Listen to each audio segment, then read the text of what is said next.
So today we're going to be talking about the concept of a panoramic view and what does that really mean when it comes to art. So the word panoramic means being kind of surrounded or given this wide view that surrounds you and encompasses kind of what you're trying to look at.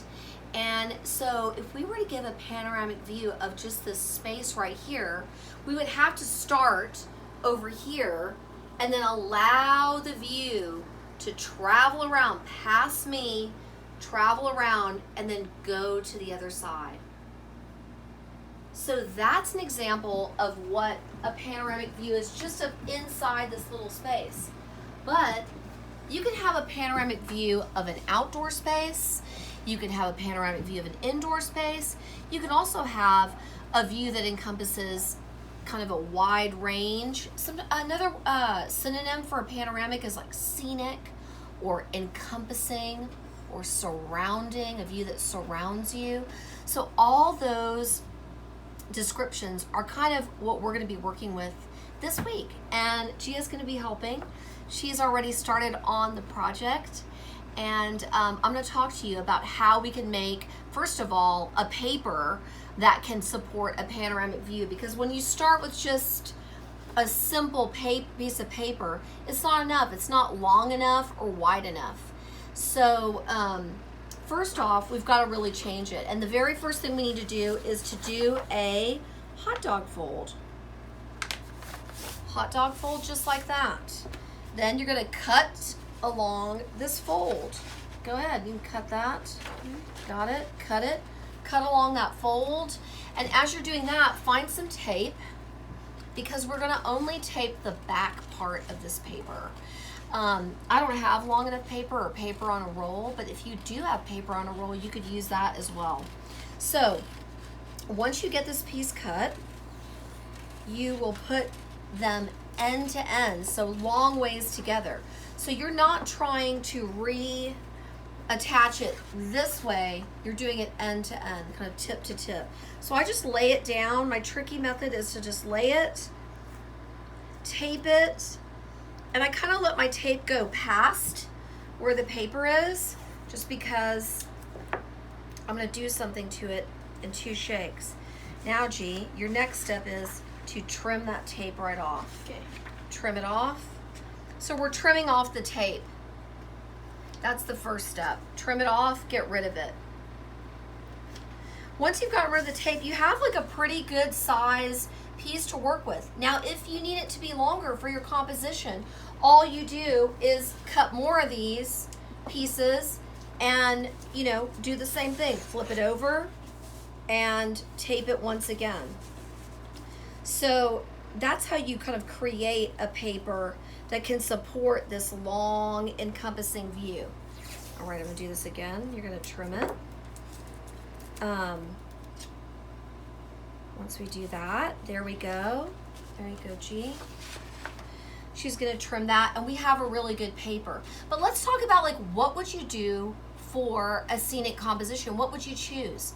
Well, classical scenic compositions are usually of cities. So showing one end of the city and then traveling to the other end of the city. Another type of panoramic view is called a bird's eye view, and that's also kind of a map maker's view, and that's also a type of panoramic view. So you could also have the bird's eye view looking down from above, that's what bird's eye means, and your view of a city or of a scene. You can also have a composition that is panoramic and that it's showing the passage of time. So I'm going to use Gia's composition as an example for that today. So Gia, I'm going to flip it around and hold it so we can look at it. Will you talk about it? Let's see what you think about this. So I wanted to do a time lapse of this katana. So there's a katana blade that she drew on here, a sword. Yeah, like a samurai sword. Mm-hmm. And then with the cherry blossom and background behind it changing in the seasons. So we start off here. Winter. Great. What's this one? With all the Spring. sakura blooming. Nice. Summer. And then fall. It's not finished. Well, let's talk about that. So when doing a panorama, you really have to do a little bit of research. So on this, what was the kind of research that you did? I just looked up pictures of cherry blossoms in all of the seasons, whenever it would bloom and stuff like that. Perfect. And you looked up like what the sword looked like. Yeah. So think about it. If you're doing a panorama of a city, or you're doing a panorama of your neighborhood or your street, for example, that could be a really interesting one. You want to really make sure that you're capturing the buildings and the houses and the environment accurately, because that's part of a panorama, is really researching that. But the other part of a panorama that we haven't really talked about is telling a story. Like, how can we use this panoramic view that travels from one end to another to actually tell a story? So, I mean, the story of this is really, the sword is seasonless. Yeah. It's kind of that's a cool concept. I really like it.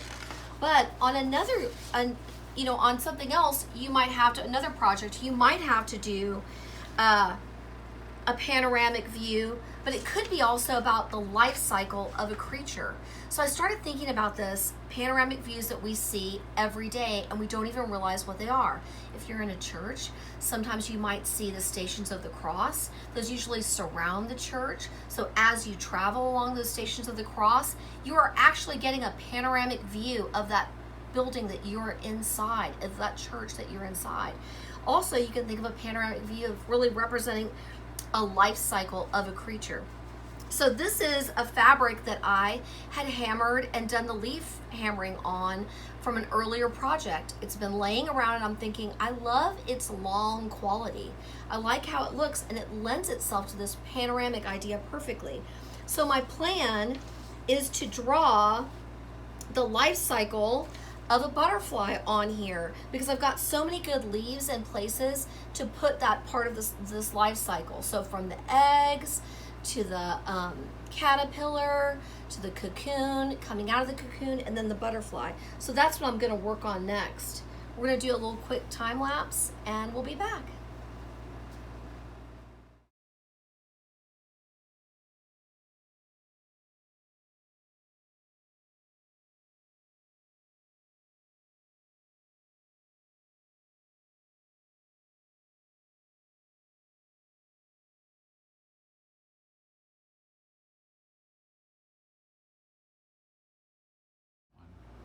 Hey y'all, we're back, and now I've finished this piece where we've started with the eggs of the butterfly, the caterpillars eating leaves, then they make the chrysalis, they burst forth from the chrysalis, the butterfly is kind of like drying its wings, and then it flies off. And that is basically a panoramic view of the life cycle of the butterfly. But here's the tricky part. When you start working on a panorama, you realize there's all these details that you need.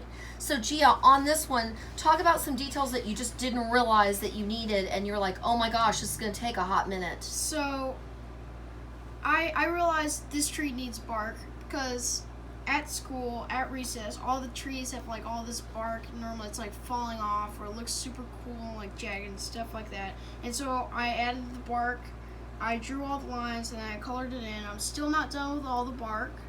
But that's adding an extra dimension to this. And that's something that's really important that Gia's kind of bringing up, is that you need to add the details. To really make a panoramic work, that's what's needed. So I hope you can spend some time adding details. I'm going to paint into this. Gia's going to work to finish this, and we'll see you at the next one. Thanks so much. Bye. Bye.